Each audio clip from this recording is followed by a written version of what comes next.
Everyone. गर्भ निरोधक दवाई दैट इज ओसी पिल्स को किस तरीके से यूज करना चाहिए और कौन लोग उनकी यूज कर सकते हैं, आइए देखते हैं। मैं हूं डॉक्टर तमन्ना विनायक अग्रवाल, आपकी गायनेकोलॉजिस्ट, रायपुर छत्तीसगढ़ से। आपने सुना होगा गर्भ निरोधक दवाइयों के बारे में, that is oral contraceptive pills. जैसे कि नाम है, इसको हम कॉन्ट्रासेप्शन की तरह यूज करते हैं, मतलब प्रेगनेंसी जिन्हें नहीं चाहिए वो फीमेल्स इन्हें यूज कर सकती हैं। How is the mechanism of action, ये कैसे काम करती हैं? तो इनका मेन काम होता है ओव्यूलेशन नहीं होने देना, जिसके कारण फिर आपको प्रेगनेंसी नहीं रुकती है। इनको करेक्ट वे में अगर आप लेंगे तभी आपको इसका सही फायदा मिलेगा। मार्केट में दो तरह की ओसी पिल्स मिलती हैं, एक होती है 21 डेज वाली, एक होती है 28 डेज वाली। तो बेसिकली इनमें जो हार्मोनल दवाइयां हैं वो सिर्फ 21 डेज के लिए ही होती हैं। जो बाकी 7 डेज की दवाई होती हैं, they are just the iron tablets, आपकी मल्टीविटामिन्स की तरह होती हैं, आपको एनर्जी देने के लिए। तो ये दवाइयां आपको पीरियड के 2nd या 3rd डे से लेना शुरू करना है। आपको अपना फिक्स टाइम रखना है इसे लेने का। यूजुअली फीमेल्स को एडवाइस किया जाता है वो एक ऐसा टाइम रखे जब उन्हें याद रहे लेना। ब्रेकफास्ट के बाद हो सकता है या बेड टाइम से पहले होता है, जो भी आपको कन्वीनियंट हो, और रोज आपको उसी टाइम ये दवाई लेनी है। सपोजिटली आप किसी दिन दवाई लेना भूल गए, 8 o'clock लेते हैं मॉर्निंग में और आपको 12 o'clock याद आया कि आपने नहीं ली है, कोई बात नहीं, आप दवाई तभी ले लीजिए जब आपको याद आया है। यूजुअली 12 आवर्स एंड अबव का गैप नहीं होना चाहिए मेडिसिन गैप में। मतलब अगर आप भूल गए हैं और 12 घंटे बाद याद आया है और आप तब ले रहे हैं तो that is not a good thing, और रेगुलरली आपको ऐसा प्रैक्टिस नहीं करना चाहिए।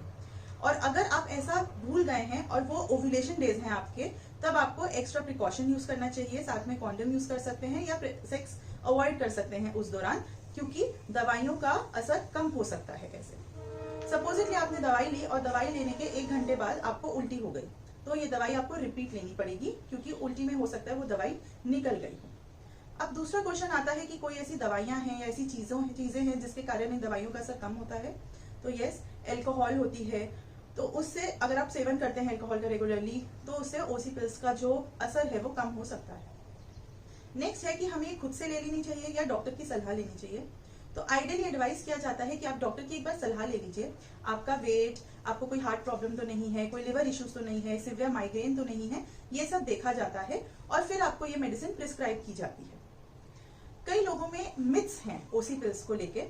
सबसे पहला मिथ ये होता है कि ओसी पिल्स लेने से आपको कैंसर होता है, तो ये बिल्कुल गलत बात है। ओसी पिल्स ओवेरियन कैंसर को रादर प्रिवेंट करती हैं, कैंसर इनसे नहीं होता है। दूसरा मिथ ये है कि ओसी पिल एक बार ले लेते हैं तो उसके बाद प्रेगनेंसी नहीं होती, ऐसा नहीं है। ओसी पिल्स छोड़ने के नेक्स्ट मंथ से ही आप प्रेगनेंसी प्लान कर सकते हैं। तीसरा मिथ ये है कि ओसी पिल्स लेने से वेट गेन होता है, पिंपल्स हो जाते हैं, तो ये भी बिल्कुल गलत है। ओसी पिल्स लेने से रादर आपका वेट कंट्रोल रहता है और पिंपल्स क्योर हो जाते हैं। फोर्थ मिथ लोग ये बोलते हैं कि ओसी पिल्स लेने से पीरियड्स इरेगुलर हो जाते हैं, तो दिस इज एब्सोल्युटली रॉन्ग। जिन लोगों के रादर इरेगुलर पीरियड्स होते हैं उनको हम ओसी पिल्स देते हैं ताकि उनके पीरियड्स रेगुलराइज हो जाए। अब ओसी पिल्स किन्हें यूज करना चाहिए? जो न्यूली मैरिड हैं और अभी बेबी में गैप देना चाहते हैं, जिनका एक बेबी है और दूसरे बेबी में गैप देना चाहते हैं, जिनकी फैमिली कंप्लीट हो गई है और वो और कोई मेथड यूज नहीं करना चाहते हैं, तो सेफली वो ओसी पिल्स यूज कर सकते हैं। ओसी पिल्स के बेनिफिट्स इसके अलावा भी काफी हैं, जैसे आपके जब इरेगुलर पीरियड्स होते हैं, आपको एडिनोमायोसिस है, फाइब्रॉइड यूट्रस है, तब हम उसमें भी ओसी पिल्स यूज कर सकते हैं। तो जब भी आपको ओसी पिल्स यूज करने हैं, कॉन्ट्रासेप्टिव पिल्स यूज करने हैं, तो अपने डॉक्टर की सलाह लीजिए और सही तरीके से उसको यूज करिए।